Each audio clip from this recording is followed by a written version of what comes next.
ખેડા જિલ્લા સહકારી સંઘની ચૂંટણીમાં ભાજપના ઉમેદવારો કુલ 13 બેઠકોમાંથી 8 બેઠકો ભાજપાની બિનહરીફ થયેલ છે. NN news Kheda. દર્શક મિત્રો, NN ન્યૂઝને લાઇક, શેર, સબસ્ક્રાઇબ કરો, બેલ આઇકન પ્રેસ કરો જેથી આપને નોટિફિકેશન્સ મળતી રહે. બેઠકો જે બિનહરીફ આવી છે, કયા વિભાગની આવી હતી, ત્યાંની આવી છે, શું? ખેડા જિલ્લા સહકારી સંઘની ચૂંટણી એ સમગ્ર ખેડા જિલ્લાને અસર કરતી ચૂંટણી છે.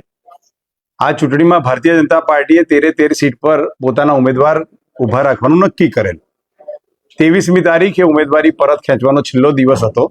એ દિવસે ભારતીય જનતા પાર્ટીએ નક્કી કરેલા ઉમેદવારો પૈકી 8 વિભાગના 8 ઉમેદવારો જે બિનહરીફ જાહેર થયા છે, જેના કારણે જિલ્લા સંઘમાં ચૂંટણી પહેલા જ ભારતીય જનતા પાર્ટીની સ્પષ્ટ બહુમતી થઈ ગયેલ છે.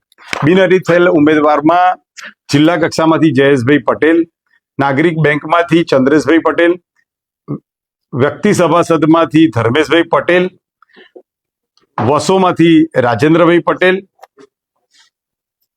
ખેડા તાલુકામાંથી ધીરુભાઈ ચાવડા, મેમદા તાલુકામાંથી જયરામભાઈ રબારી અને વિભાગ 4 ઠાસરા તાલુકામાંથી સંજયભાઈ પટેલ અને ગળતેશ્વરમાંથી રમેશભાઈ પૂજાભાઈ પરમાર, એમ કુલ મળીને 8 લોકો બિનહરીફ ચૂંટાઈ આવ્યા છે. અને તારીખ 4મીએ જે ચૂંટણી થવાની છે એમાં 5 પૈકી પણ મહત્તમ બેઠકો અમે કબજે કરીશું. અરે ભાઈ, એવું કહેવામાં આવી રહ્યું છે કે નડિયાદ અને માતર બેઠક પર રસાકસી રહેશે, શું કહેવું? માતર અને નડિયાદ બંને બેઠક પર અમારા લોકો કામે લાગ્યા છે. નડિયાદ બેઠક તો સ્પષ્ટપણે અમે જીતીશું.